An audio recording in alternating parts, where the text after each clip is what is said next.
prompt engineering, context engineering, and now the next layer, loop engineering. It's how you turn an AI agent from something you chat with into something that works on its own, around the clock. In this video, we'll cover what loop engineering is, the anatomy of a loop, the loop types, and how to set one up for real. Let's draw it out. First, we learned prompt engineering, crafting a single great prompt. Then, context engineering, controlling everything the model sees. Loop engineering is the next step up. Instead of one prompt, you design the whole system that drives the agent over and over toward a goal. As people say, the real potential of agents is in the loops.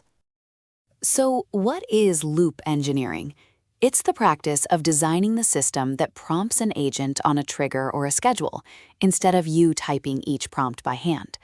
You define a goal, give the agent a way to find work, act on it, verify the result, and remember what's done. Then let that loop run. Why does this matter? Because it turns a one-off chat into ongoing, automated work. A well-built loop can review pull requests, update dependencies, or watch your logs, on its own, even while you sleep. Loop engineering is how you scale yourself, instead of babysitting the agent prompt by prompt. Here's the anatomy of a loop. It starts with a trigger. Then the agent finds the next piece of work, acts on it, usually by calling tools, and verifies the result. It remembers what it did, then loops back to find the next task. And crucially, it knows when to stop or when to escalate to a human. Before you build anything, sketch the loop on a whiteboard, like this one. Answer 5 questions. What triggers it? What does it check each cycle? What does it actually do? When does it stop? And when does it escalate? If you can't answer these clearly, your loop is not ready to run. Loops come in 3 flavors, based on what triggers them. Cron loops run on a schedule, hook loops fire on an event, and goal loops run open-ended until the goal is met.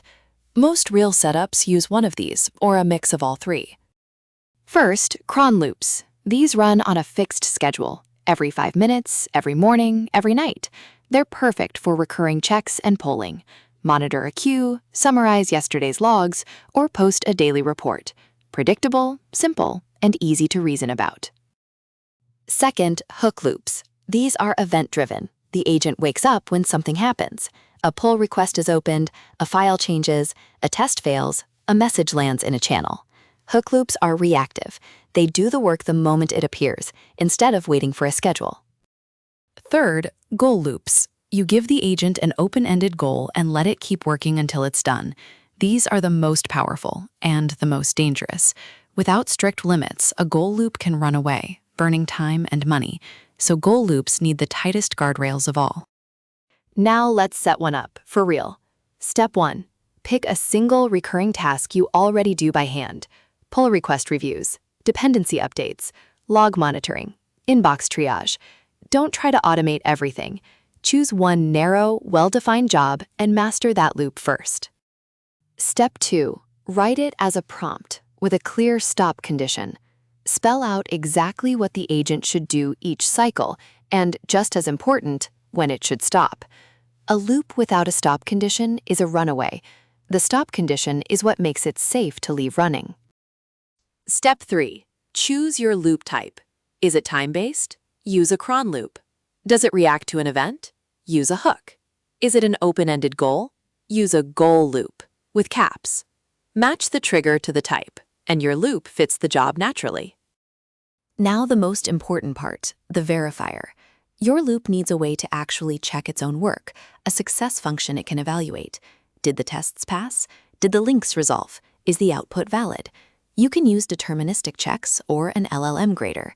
Without a verifier you trust, the loop just repeats confidently, even when it's wrong. Next, memory. A loop has to remember what it's already done. Otherwise, it redoes the same work every cycle or loses track across runs. Store what's complete, what's pending, and the state it needs to pick up where it left off. Memory is what turns isolated runs into one coherent loop. Here's the part you cannot skip: safeguards. Every loop, especially a goal loop, needs 4 things: a max iteration cap, a budget cap on both tokens and dollars, a success function it can verify, and a clear escalation path when it gets stuck. These 4 are what make autonomy safe to ship. And keep a human in the loop. Require approval before sensitive or irreversible actions. Use a person as the grader for tricky judgment calls. A machine can verify that the tests pass, but it takes a human to notice the tone is wrong for the audience. Human oversight is a feature, not a failure. Don't forget security. A loop that touches real systems, your repos, your cloud, your inbox, needs the right plumbing, scoped permissions, a sandbox, secrets handled safely, and logging of every action. An autonomous loop with broad access and no guardrails is a liability, not a teammate.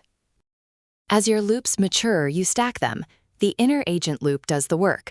Wrap it in a verification loop that grades the output and sends feedback. Put an event loop around that so it triggers on schedules or webhooks.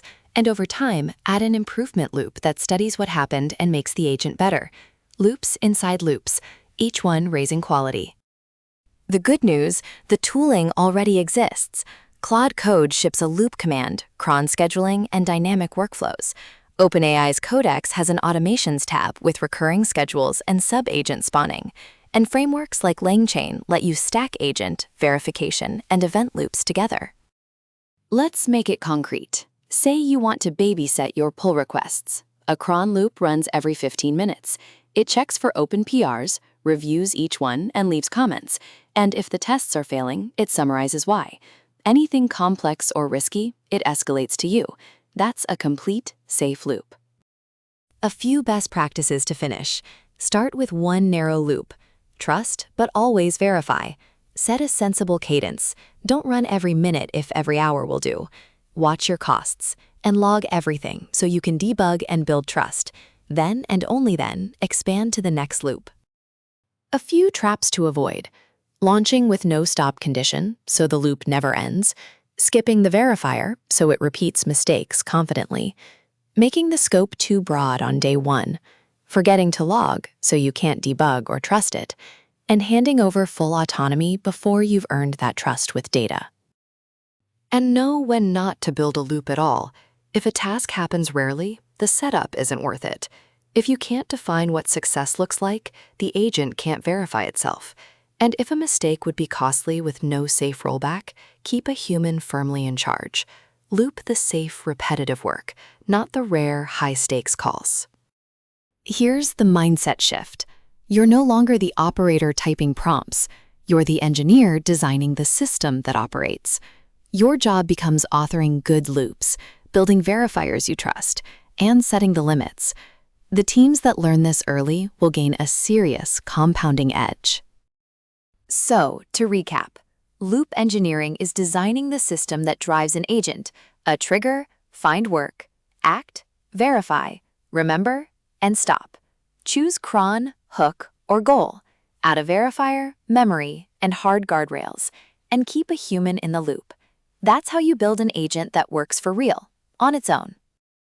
That's loop engineering, the skill behind agents that run themselves. Start small. Pick one loop, give it a verifier and a stop condition, and let it run. If this helped it click, give it a like and subscribe for more. Thanks for watching, and happy looping.